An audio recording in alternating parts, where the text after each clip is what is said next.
The planet has now entered what is called by scientists and others the rim of fire. The rim of fire can be located as starting in the South Island of New Zealand, going up through Indonesia, through Japan, to Alaska, coming down to California, and going down to Chile.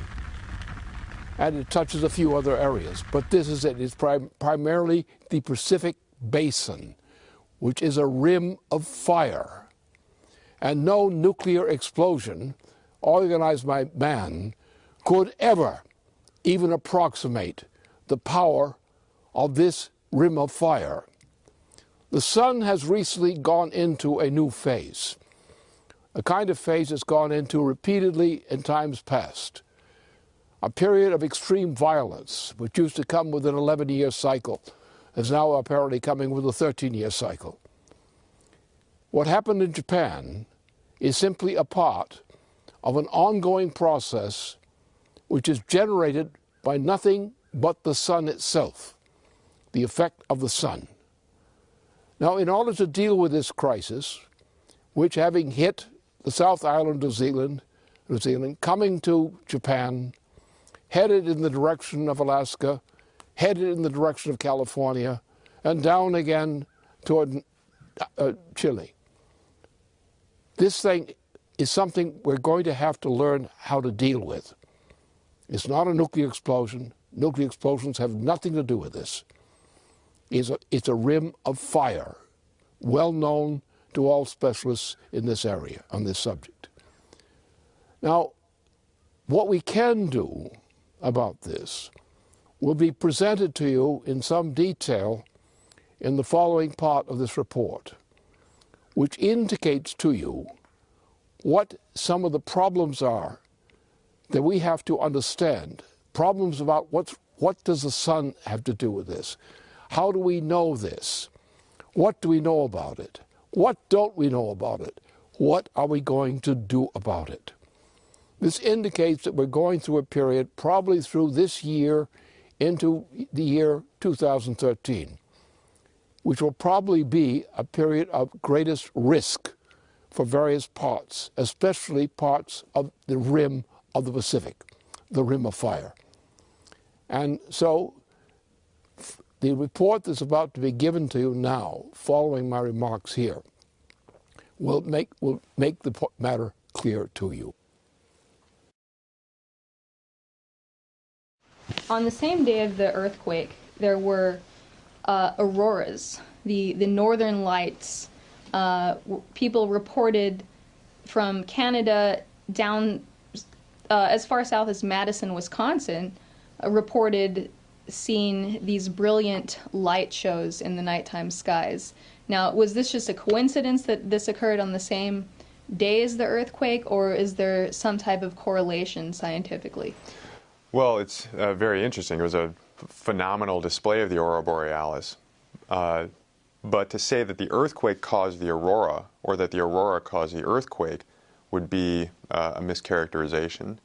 The aurora itself was apparently generated by what's called a coronal mass ejection from the sun, which impacted the Earth's magnetic field on Thursday afternoon.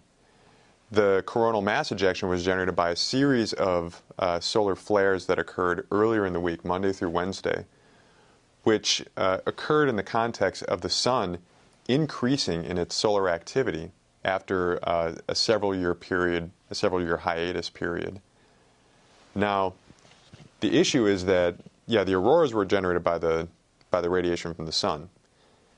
But if we look back at the past several earthquakes, you do see a correlation between solar activity and tectonic activity. For example, the recent earthquake that happened in New Zealand on February 22nd happened a little over a week after this whopper of a solar flare, which was the largest solar flare in 4 years.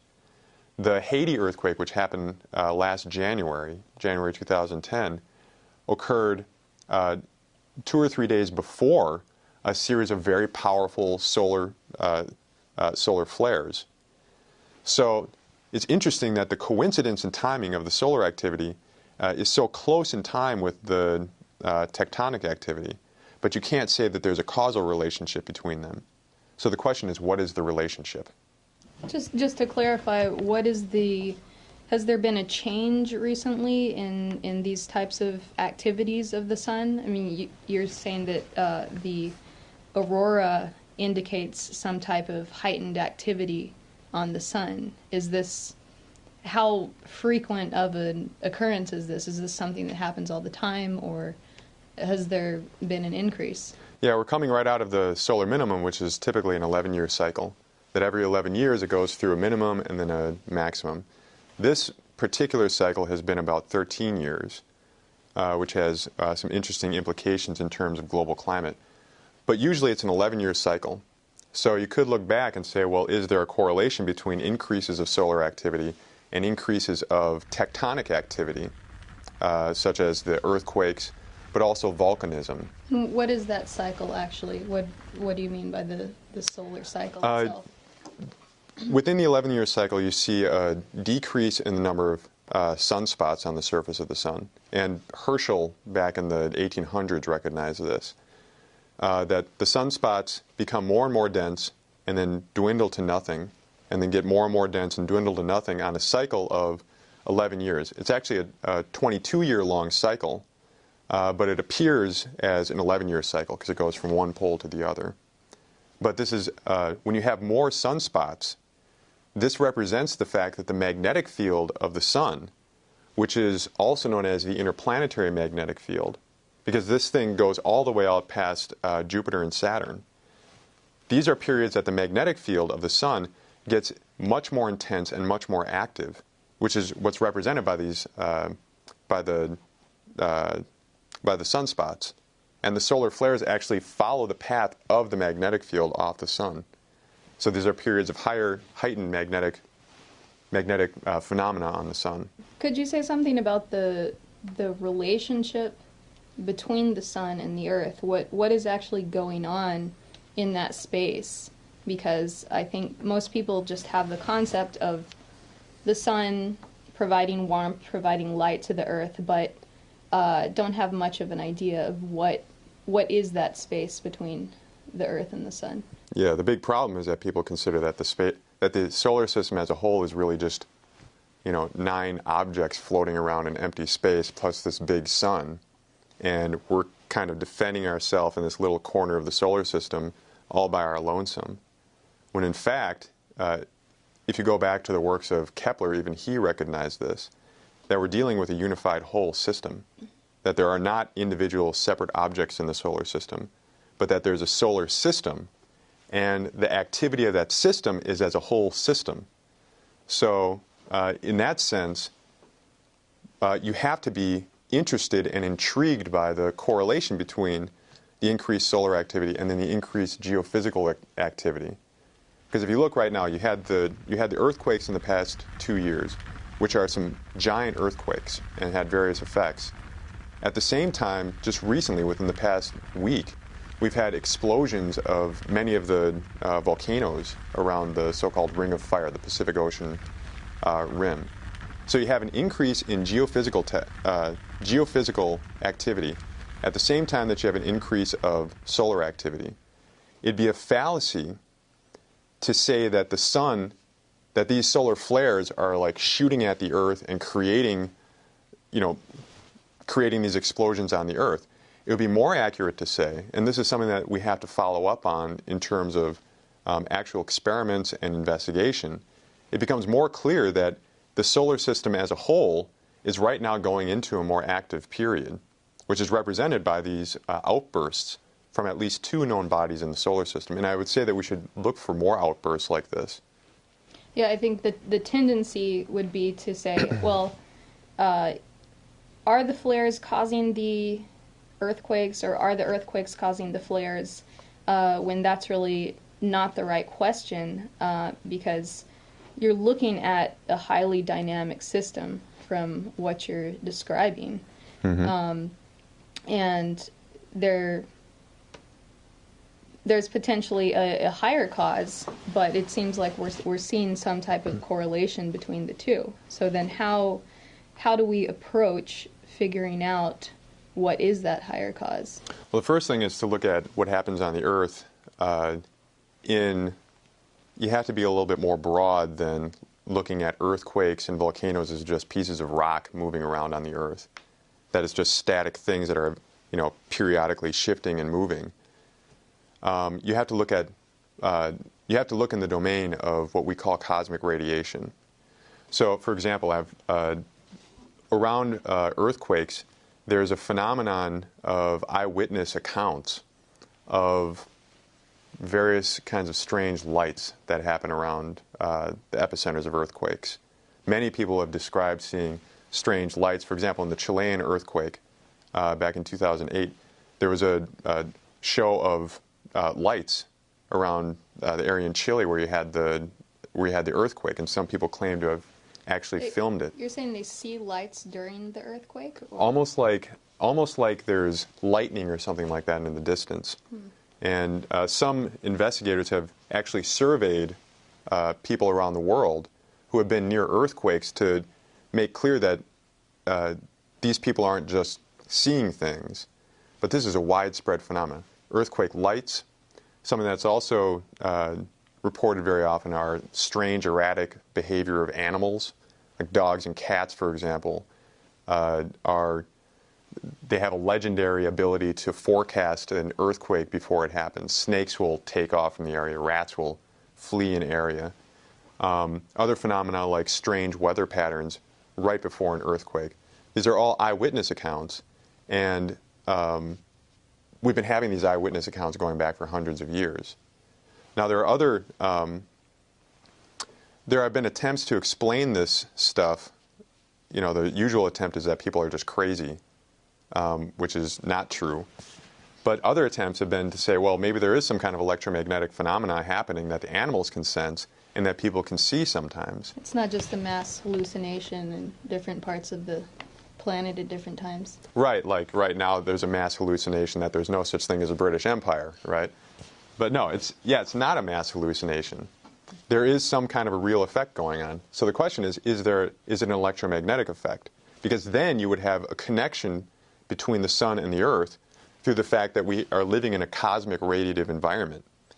So some of the other effects that have been recognized is, for example, there are magnetometers near the time of an earthquake, before the earthquake, can register long-wave, strong changes in the geomagnetic field. These are called very long frequency or ultra-long frequency oscillations, which are very high amplitude. They're very strong oscillations, but it's about 5 to 10 cycles per second changes in the geomagnetic field.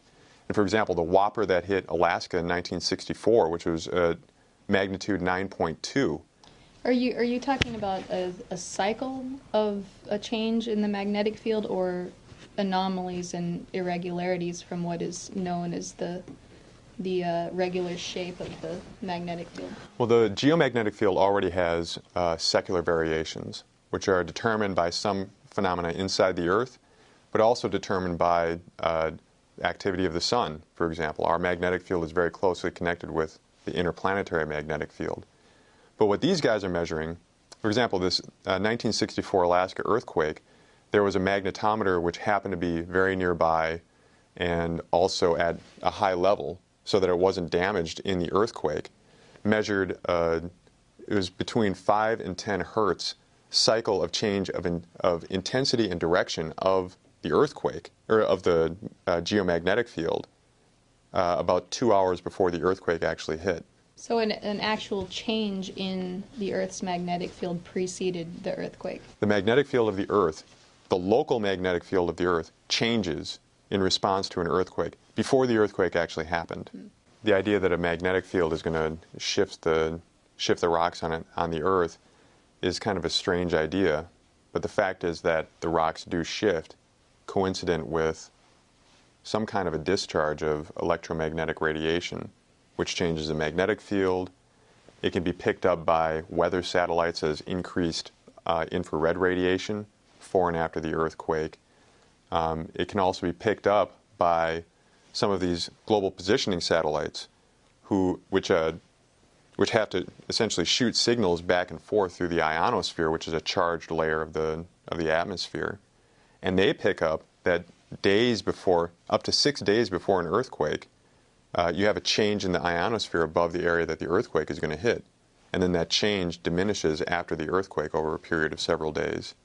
So you do have a coincidence of electromagnetic phenomena and tectonic phenomena. So the cause is not clear yet. That's one of the questions that we need to look towards answering. But the relationship is definitely there.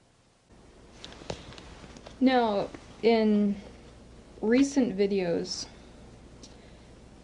some members of the basement team have been discussing the 62 million year cycle of the solar system through the galaxy, and the different effects that this has for us on Earth, changes in influx of cosmic radiation, in biodiversity, etc. Does this come into our equation here? We're going to be releasing some more material on this over the coming days as we investigate it. But yes, there is some clear relationship. You have the 60 to 62 million year cycle of biodiversity, which you mentioned. Some of the researchers who identified the 62 million year cycle threw open a net to say, okay, what other cycles on the Earth do we know of that follow a roughly 60 to 62 million year cycle? One of them was the tectonic changes on the Earth. And we've seen that in the great so-called mass extinctions, like the extinction of the dinosaurs or the Permian-Triassic extinction, that those extinctions are associated with increased volcanism and other increased tectonic activity. In fact, the Permian-Triassic extinction is actually, which was like the big mother of all extinctions, like 98% of the species went extinct, is today blamed predominantly on an explosion of volcanism on the surface of the Earth. So there is a 62 million year cycle of this tectonic activity.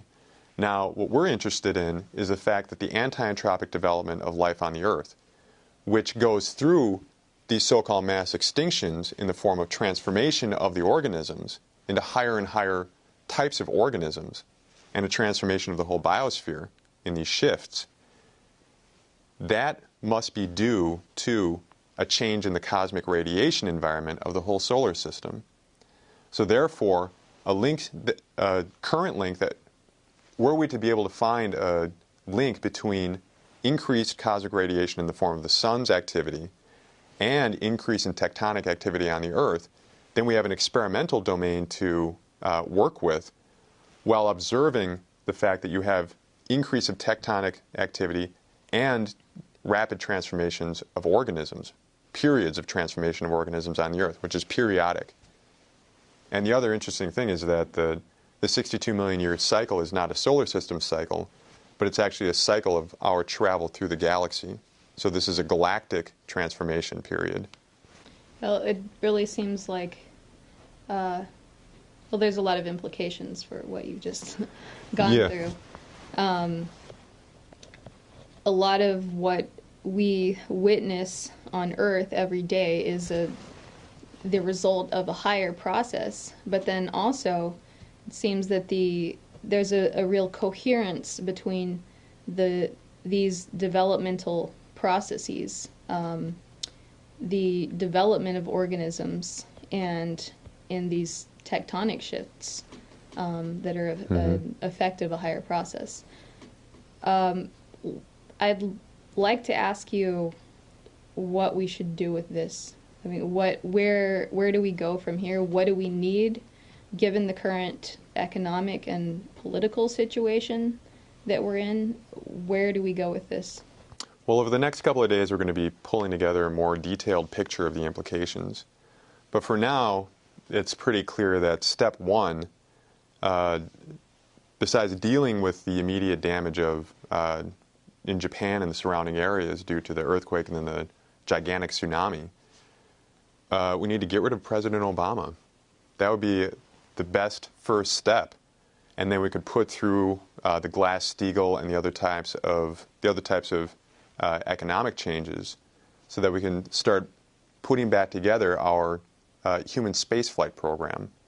We need to do things like NWAPA and rebuild the system of human control over the biosphere. But along with that, we need to, again, rev up our acceleration of human beings into space. Because, for example, we need to see what types of seismic activity happens on the moon. We need to see what kinds of seismic activity happens on Mars. We don't know. Perhaps Mars is having earthquakes right now, too, that are huge, that we can't measure. Do we measure seismic activity on any other body besides the Earth?